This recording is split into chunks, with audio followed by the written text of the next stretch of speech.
Imagine this. You decide it's time to build a serious food stockpile. So you head to the grocery store. You fill your cart. You buy canned goods, rice, pasta, beans, flour, and maybe a few foods you've heard are great for long-term storage. Then you bring everything home, stack it in the pantry, and feel like you're finally prepared. But here's the problem. Having a lot of food doesn't necessarily mean you're prepared. In fact, many people make simple mistakes when stockpiling food that can leave them with wasted money, spoiled products, and a pantry full of items they don't actually know how to use. Some people buy too much of one food. Others forget about expiration dates. Some store food in the wrong conditions. And many people don't have a plan for how they'll actually prepare their stockpile if the power goes out or normal grocery shopping becomes difficult. The good news is, most of these mistakes are completely avoidable. You don't need a huge budget. You don't need a warehouse. And you don't need to buy expensive survival food kits. What you need is a smart strategy. A good stockpile should be practical, organized, rotated regularly, and filled with foods your household already knows how to eat.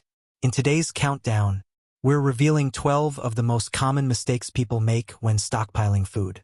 These are the mistakes that can quietly turn a promising food supply into wasted money and unnecessary stress. By the time we reach number 1, you'll discover the mistake that can completely undermine your entire stockpile, even if you have shelves packed with food. Before we begin, subscribe to Preparedness and turn on notifications so you never miss our daily videos. Every day, we share practical preparedness tips, grocery shopping strategies, food storage advice, and smart ways to build a pantry that actually works for you. Now, let's begin with number 12. Number 12. Buying foods you never eat. Starting our countdown at number 12, buying foods you never eat. This is one of the most common mistakes people make when building a stockpile. You hear that a particular food has an incredibly long shelf life.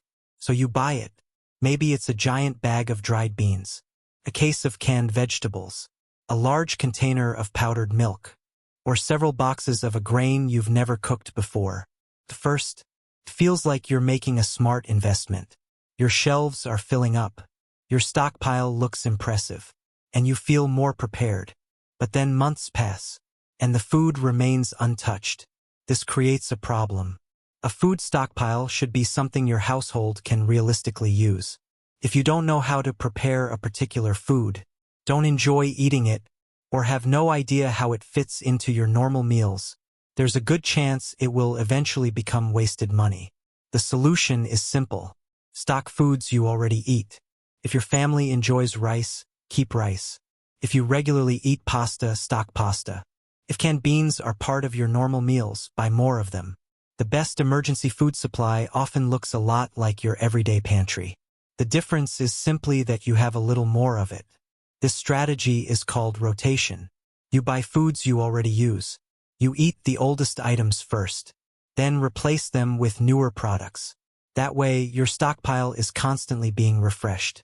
You aren't waiting years to discover that something has gone bad.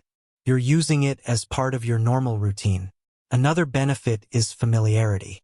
Imagine a stressful situation where your household suddenly has to rely heavily on stored food. The last thing you want is to experiment with unfamiliar ingredients.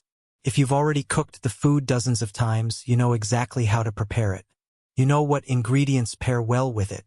And you already understand what your family likes. That's especially important if you're feeding children, older adults, or anyone with specific dietary preferences. Stockpiling foods you already enjoy also makes budgeting easier.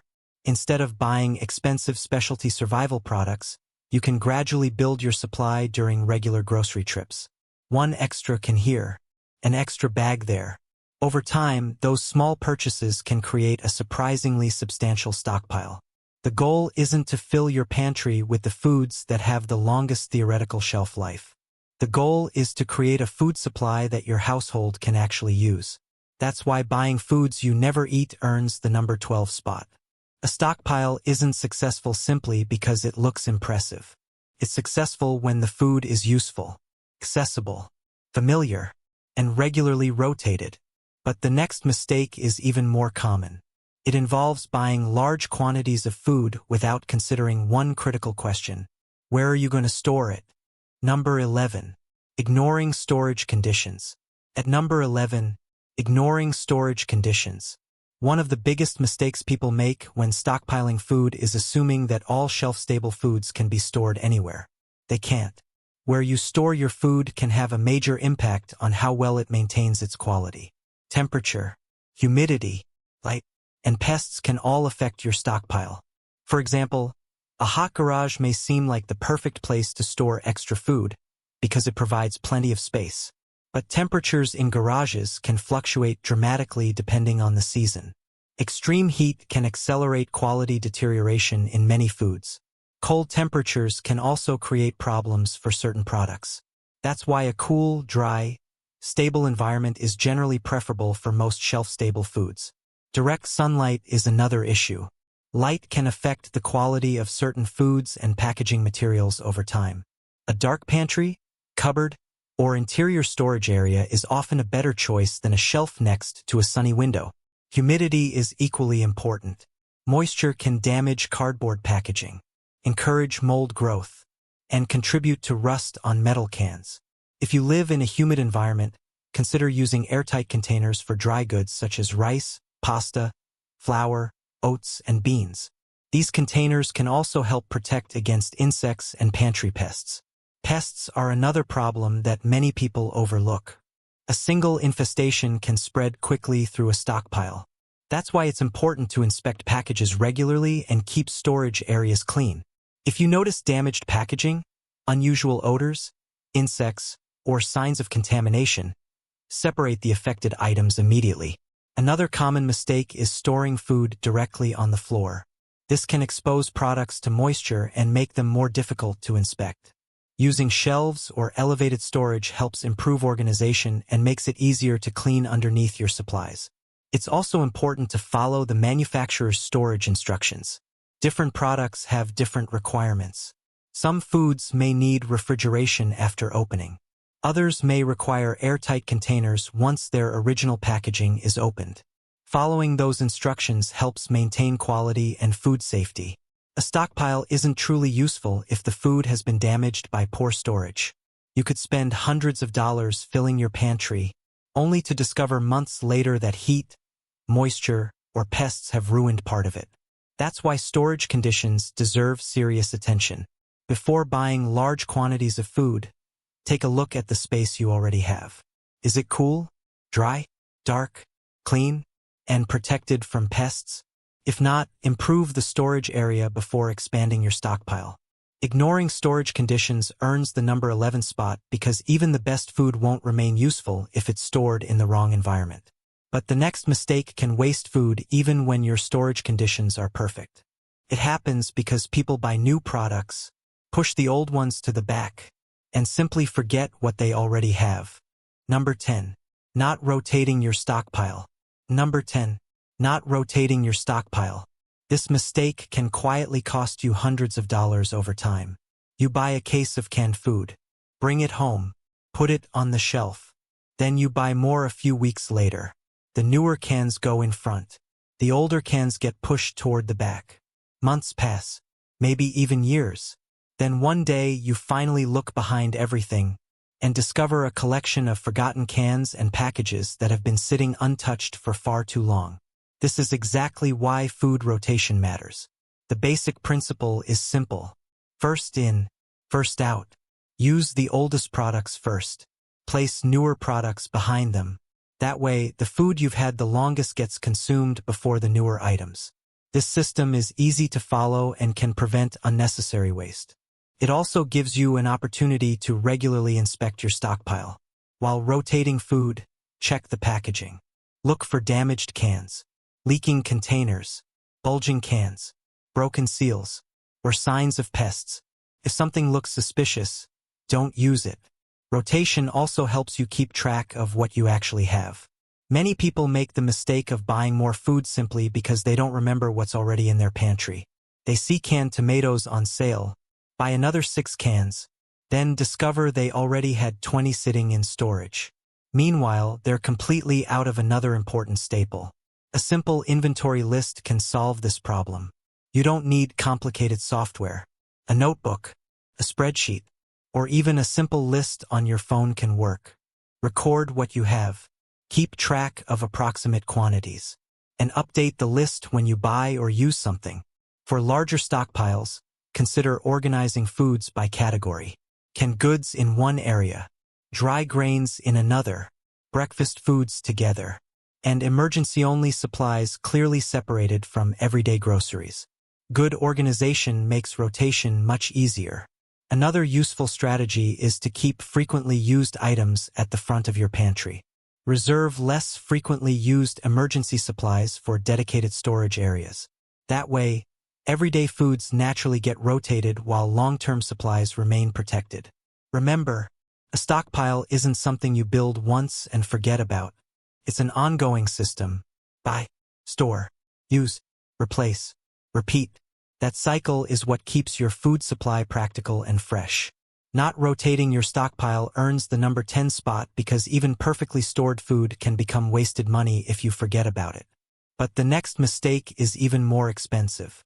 It happens when people focus so heavily on buying food that they completely forget about one of the most important parts of preparedness: how they're going to cook it. Number 9. Stockpiling food without a cooking plan. At number 9, stockpiling food without a cooking plan. This is a mistake many people don't think about until it's too late. You can have shelves full of rice, beans, pasta, lentils, and other dry staples. But if the power goes out, how are you going to prepare them? That's the question many stockpilers forget to ask. A food stockpile is only useful if you can safely prepare and eat the food you've stored. During a normal day, cooking is easy. You turn on the stove, use the microwave, boil water, or heat something in the oven. But during a prolonged power outage, those options may not be available. That's why your cooking plan should be considered at the same time as your food plan. Start by looking at the foods you're storing. If you have large quantities of dry beans and rice, remember that they generally require cooking. If you're storing pasta, you'll need a way to boil water. If you're relying heavily on dehydrated foods, you'll need a safe source of water for rehydration. Your emergency cooking method should match your food supply. Some households keep an appropriate portable cooking device designed for emergency use. Others have access to outdoor cooking equipment. The important thing is to choose a method that's safe, legal for your location, and appropriate for the environment where it will be used. Never use outdoor fuel-burning appliances indoors unless they are specifically designed and approved for indoor use. Carbon monoxide can be deadly and is impossible to detect without a working detector. Water is another important consideration. Cooking requires water. Cleaning requires water. And drinking obviously requires water. If your stockpile depends heavily on foods that need cooking, make sure you have an adequate supply of safe drinking and cooking water as well. Another smart strategy is to include foods that require little or no preparation.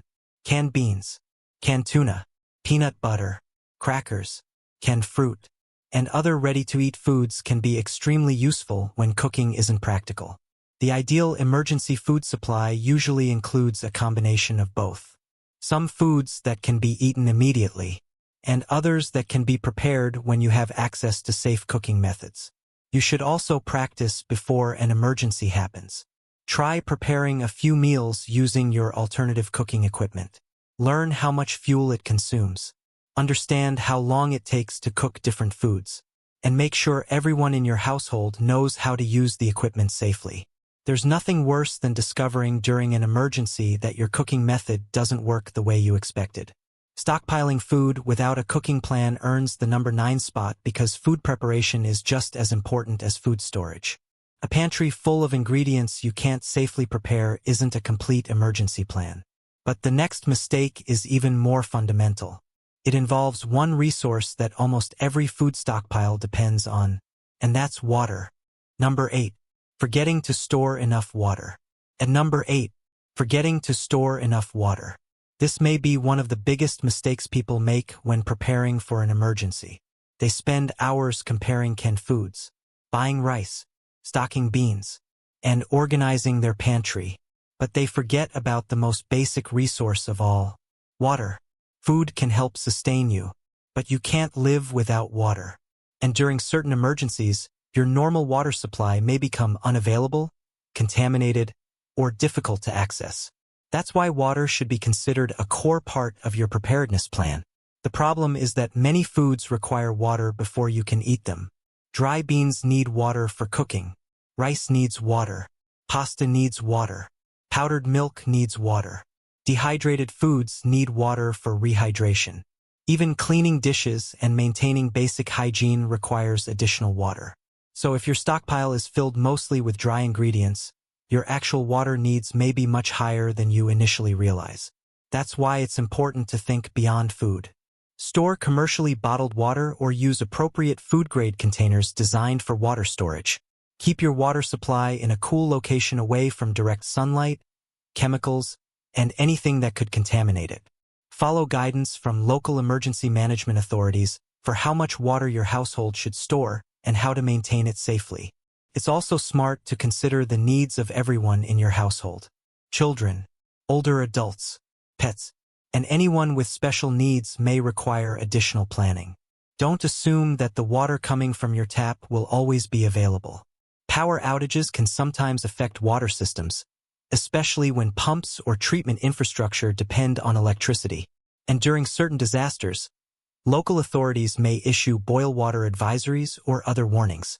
Having your own emergency water supply can give you valuable flexibility. Another mistake is storing only drinking water while forgetting about cooking and sanitation. If you plan to prepare rice, pasta, beans, or dehydrated foods, you'll need additional water beyond what you drink. That's why your water plan should account for drinking, cooking, and basic hygiene. Water purification options can also be useful as a backup. Depending on the situation, appropriate filters, purification tablets, or boiling may help make some water sources safer. However, no single method works for every type of contamination, so it's important to understand the limitations of whatever method you choose.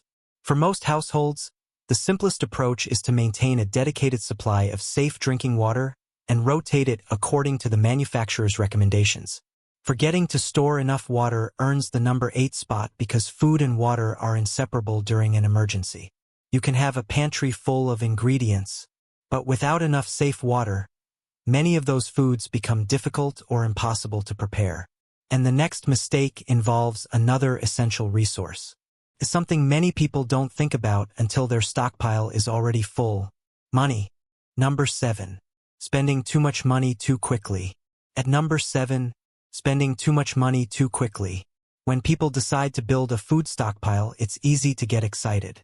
You watch preparedness videos, see large pantries online, and start thinking you need to buy everything immediately. So you go to the store, fill multiple carts, and spend hundreds or even thousands of dollars in a single shopping trip.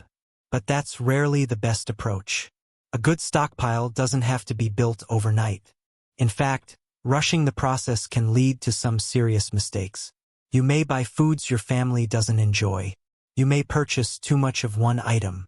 Or you may overlook important basics because your budget was already spent. A smarter approach is gradual preparation. Start with the foods you already eat. Buy 1 or 2 extra items during each grocery trip. If rice is on sale, pick up an extra bag. If canned beans are discounted, add a few cans. If pasta is inexpensive, buy another package. Over time, those small additions can create a surprisingly substantial stockpile without putting unnecessary pressure on your household budget. Another advantage of gradual buying is that it gives you time to learn.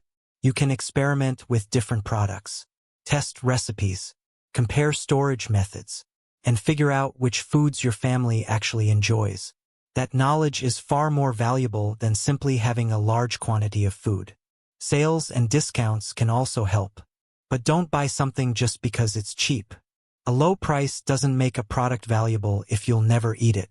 The goal is to buy foods that provide real value for your household. Another smart strategy is to prioritize essentials first. Focus on foods you regularly use, then gradually add variety.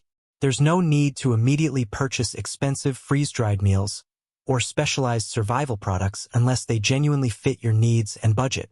Many everyday grocery items can form the foundation of a practical stockpile. Rice, pasta, beans, canned vegetables, peanut butter, and other shelf-stable foods can all be purchased gradually. You should also keep your normal household expenses in mind. Food preparedness shouldn't come at the expense of rent, utilities, medical needs, or other essential bills. A sustainable stockpile is one you can build without creating financial stress. Spending too much money too quickly earns the number 7 spot because preparedness should make you feel more secure, not leave you struggling financially. Slow and steady preparation is often more sustainable than one massive shopping trip. But the next mistake can be even more dangerous.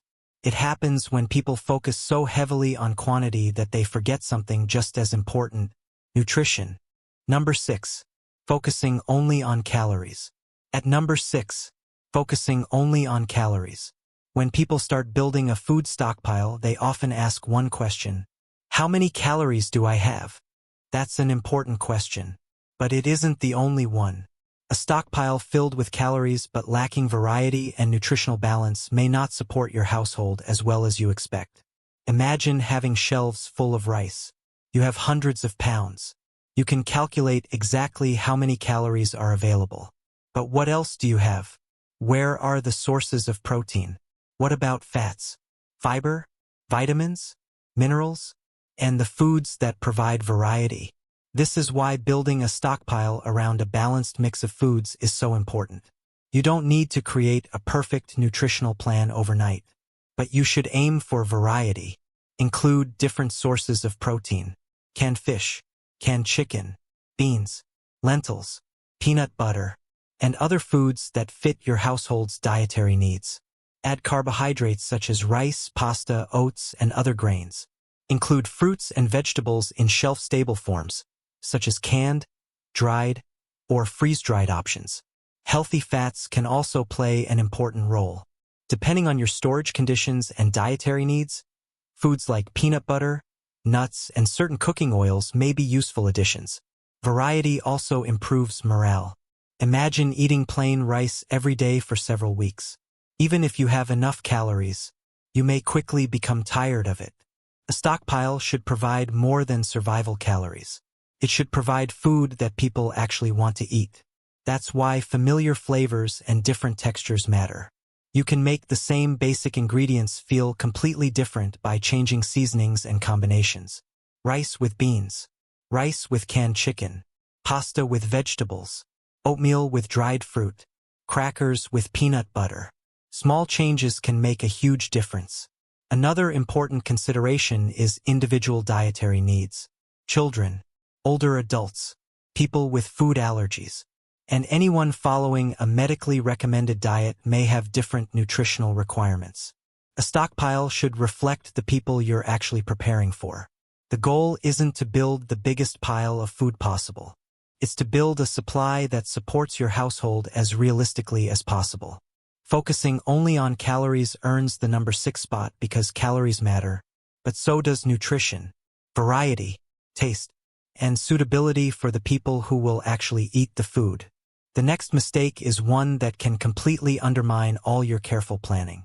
You may have plenty of food. You may have water. You may even have a cooking plan. But if you don't know exactly what you have, you can still end up wasting money and running out of important items. Number 5. Not keeping an inventory. We're halfway through the countdown, and at number 5, not keeping an inventory. This mistake seems harmless at first.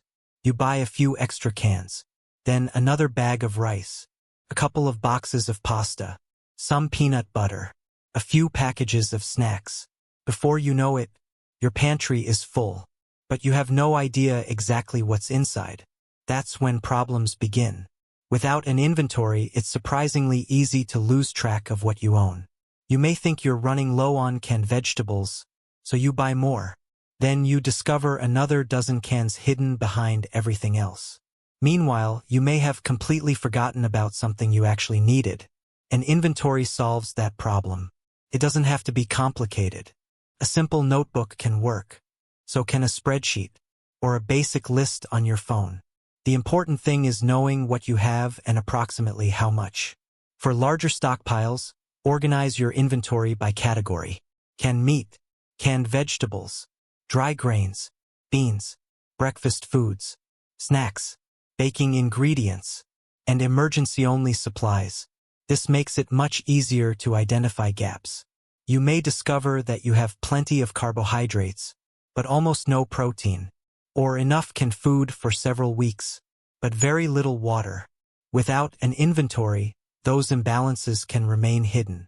An inventory also makes shopping more efficient. Before you go to the grocery store, check your list. Only buy what you actually need. This helps prevent unnecessary spending and reduces the risk of overstocking items your family won't use. It's also useful for rotation. Record the approximate purchase date or best by date when practical. Then use older items first. When you consume something, update your list.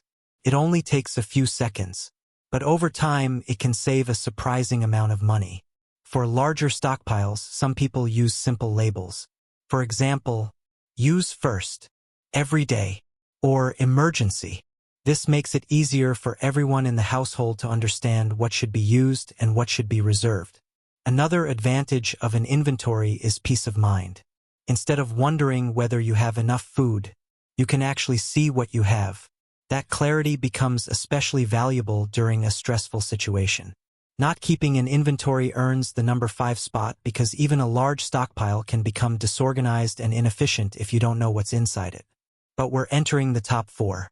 And the next mistake involves one of the biggest threats to your entire food supply. It doesn't come from the weather. It doesn't come from inflation. And it doesn't come from running out of money. It comes from something much smaller: pantry pests. Number 4. Ignoring pantry pests. We're down to the final 4. And at number 4, ignoring pantry pests, you can spend months building a food stockpile, carefully selecting products, comparing prices, organizing shelves, and rotating your supplies. But a single pest infestation can quickly create a major problem. Pantry moths, weevils, beetles, and other insects can sometimes find their way into dry foods. Rice, flour, pasta, grains, and other packaged products can all be vulnerable if they're not stored properly. The problem is that pantry pests aren't always obvious at first. You might notice a few tiny insects, or perhaps some webbing inside a package. Sometimes the first sign is simply finding small holes in packaging. By then, the infestation may already have spread. That's why prevention matters. One of the best strategies is to inspect food packaging before bringing it home. Look for damaged boxes, torn bags, broken seals, or anything that appears unusual. When you bring dry goods into your home, consider transferring them into appropriate airtight containers. These containers can help protect food from moisture, pests, and accidental spills. They're especially useful for frequently stored staples like rice, flour, oats, pasta, and dried beans. Another important habit is keeping your storage area clean. Regularly wipe shelves, clean up spills immediately, and avoid allowing food crumbs to accumulate. Even small amounts of food residue can attract unwanted pests. Organization also makes a difference. When food is stacked too tightly, it's difficult to inspect packages. Leave enough room to see what you have. That makes it easier to spot problems before they spread. Rotation is equally important. Older food should be used first. As you move items around, inspect them for signs of infestation. If you discover an affected package, isolate it immediately. Don't simply put it back on the shelf. Depending on the type of pest and the extent of the infestation, you may need to discard contaminated food and thoroughly clean the surrounding storage area. Never assume that removing one visibly affected package automatically solves the problem. Pantry pests can spread to nearby products. This is another reason sealed containers can be so valuable. They create an additional barrier between your food and potential infestations. It's also smart to avoid stockpiling more dry food than you can realistically manage. A massive supply of poorly protected food isn't necessarily better than a smaller, well-maintained stockpile. The goal is to keep food usable. Ignoring pantry pests earns the number 4 spot because one small infestation can potentially affect a large portion of your stockpile. And now, we're entering the final 3. The next mistake is something many people discover only after they actually need their emergency food. They have plenty of supplies, but suddenly realize they don't know how to turn those ingredients into meals their family will actually enjoy. Number 3. Never testing your emergency meals. We're down to the final 3, and at number 3, never testing your emergency meals. This is a mistake that can leave you with a pantry full of food, but no practical idea how to use it. Many people buy emergency staples because they know they have a long shelf life.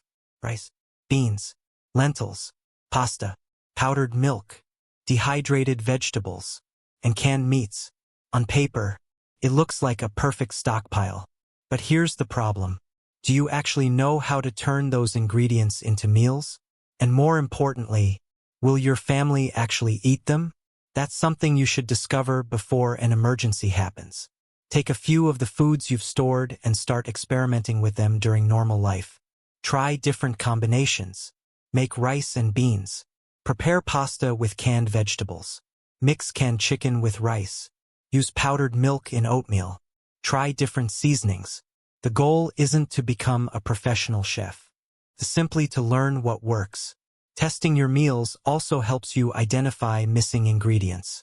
Maybe you discover that your rice tastes much better with certain spices.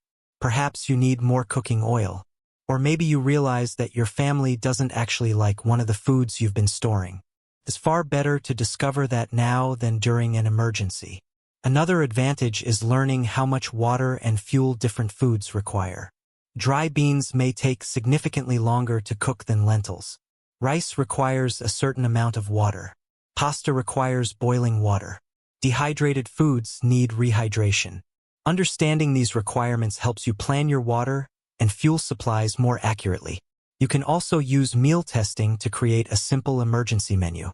For example, breakfast could be oatmeal with powdered milk and honey. Lunch might be crackers with canned tuna. Dinner could be rice with canned beans and vegetables. The next day, you could prepare pasta with canned chicken and vegetables. This kind of planning creates variety without requiring dozens of different ingredients. It's also useful to involve your household. Ask family members which meals they prefer. Children may have completely different preferences from adults. Older family members may need softer foods. Someone with food allergies may require specific alternatives. The more you understand those needs now, the better prepared you'll be later. Meal testing can also reveal whether your emergency cooking equipment is practical. Try preparing a meal using your backup cooking method. See how long it takes. Determine how much fuel it consumes. And make sure everyone understands how to operate the equipment safely. Never wait until a real emergency to discover that your cooking plan doesn't work. Never testing your emergency meals earns the number 3 spot because a stockpile isn't just a collection of ingredients. It's a system. Food, water, cooking, fuel, and recipes all have to work together. But now we're down to the final 2. And the next mistake is one that can slowly destroy the value of your stockpile without you even realizing it. It's all about trusting dates without understanding what they actually mean. Number 2. Throwing away food based only on the date. We're down to the final 2. And at number 2, throwing away food based only on the date printed on the package. This is one of the most misunderstood areas of food storage. Many people see a date approaching and immediately assume the food is unsafe. But not every date printed on a package means the same thing. Depending on the product and local regulations, you may see terms such as best by, sell by, or use by. These dates can have different meanings. Some primarily relate to quality. Others may be associated with safety or inventory management. That's why it's important to understand the labeling system used in your country and follow official food safety guidance. For many shelf-stable products, a best-by date is primarily an indicator of peak quality. The food may still be usable after that date if it has been stored properly and the package remains intact. But that doesn't mean every food is automatically safe forever. You still need to inspect the product. Look at the packaging. Check for bulging cans, leaks, broken seals, severe rust, unusual odors, or other signs that something may be wrong. If a product looks suspicious, don't take chances. Discard it. The key lesson is that dates should be part of your decision-making process, not necessarily the only factor. This is especially important when building a stockpile. If you throw away every product immediately when a Best By date passes, you may waste a significant amount of perfectly usable food. Instead, learn how different food categories behave over time. Dry foods, canned goods, dehydrated products, and refrigerated foods all have different storage considerations. Proper storage also matters enormously. A can kept in a cool, dry pantry may maintain quality much better than one exposed to extreme heat or moisture. Likewise, dry foods stored in airtight containers may be better protected from pests and humidity. Another smart strategy is rotation. Don't wait until products are past their dates to think about them. Use older foods first. Replace them with newer items. That way, you're constantly consuming and replenishing your stockpile. You should also remember that quality can decline over time even when food remains safe. A product might lose texture, flavor, or nutritional quality. So the goal isn't to keep every item forever. The goal is to understand what you're storing and make informed decisions about when to use, replace, or discard it. Following reputable food safety guidance is always the safest approach. When in doubt about a potentially hazardous food or a product that has been improperly stored, it's better to throw it away. Throwing away food based only on the date earns the number 2 spot because misunderstanding food labels can lead to unnecessary waste and wasted money. But now, we've reached number 1. And this final mistake is the one that can undermine every other part of your preparedness plan. You can have thousands of dollars worth of food, a perfectly organized pantry, and enough supplies to last for months. But if you make this mistake, your stockpile may still fail when you need it most. Number 1. Building a stockpile without a plan. We've finally reached number 1. Building a stockpile without a plan. This is the biggest mistake of them all. Because every other mistake we've discussed can often be traced back to the same problem. Buying food without first deciding what you're actually trying to accomplish. Think about it. How much food do you need? How long are you preparing for? Who are you preparing for? What foods does your household actually eat? How will you cook them? Where will you store them? And how much can you realistically afford? If you don't answer those questions first, you can easily end up with a stockpile that looks impressive but isn't very practical. You might have hundreds of cans, but almost no water. You may have plenty of rice, but no way to cook it. You could have enough calories, but very little nutritional variety. Or you might spend a huge amount of money on foods your family doesn't even like. That's why planning should come before purchasing. Start by deciding what you're preparing for. Are you building a short-term emergency supply for a power outage? Preparing for severe weather? Or creating a longer-term pantry that can help your household handle temporary disruptions? Your answer will determine what foods make the most sense. Next, consider the people you're preparing for. A household of 2 has very different needs from a household of 6. Children may have different nutritional requirements than adults. Older family members may have specific dietary needs. Pets need food too. And anyone with allergies or medically recommended dietary restrictions should be considered when building your supply. Once you understand your household, create a basic food plan. Think about meals rather than individual products. Instead of saying, I need 50 cans of food, ask, what meals can I prepare with what I have? Maybe breakfast includes oatmeal with powdered milk and honey. Lunch could be crackers with canned tuna. Dinner might be rice, beans, and canned vegetables. The next day, you could prepare pasta with canned chicken and tomato sauce. This approach gives your stockpile structure. It also helps you identify missing ingredients. Then create a shopping budget. You don't have to build everything at once. Start small. Add a few extra items during regular grocery trips. Take advantage of sales when they make sense. And gradually expand your supply. Once you have food, create a storage system. Choose an appropriate location. Protect dry goods from moisture and pests. Keep cans organized. Use older products first. And maintain a simple inventory. Your plan should also include water, cooking, fuel, and basic food preparation. Remember, food is only one part of emergency preparedness. A successful stockpile is a system where everything works together. Finally, review your plan regularly. Your household may change. Prices may change. Your dietary needs may change. And the foods you store may change. A stockpile shouldn't be something you build once and forget. It should evolve with your household. Building a stockpile without a plan earns the #1 spot because a large quantity of food isn't the same thing as true preparedness. The goal isn't to own the biggest pantry. The goal is to have the right food, stored in the right way, for the right people, with a realistic plan for using it. Stockpiling food doesn't have to be complicated. And it doesn't have to be expensive. The biggest improvements often come from avoiding simple mistakes.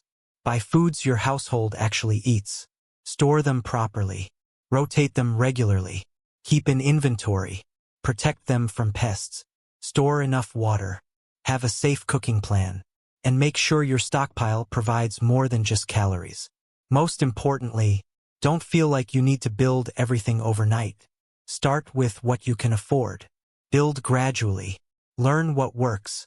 And improve your system over time. Because preparedness isn't about panic. It's about preparation. If you found this video helpful, subscribe to Prepper Pulse and turn on notifications so you never miss our daily videos. Every day, we share practical preparedness tips, grocery shopping advice, food storage strategies, and smart ways to build a pantry that actually works. Thanks for watching. Stay prepared, stay informed, and we'll see you in the next video.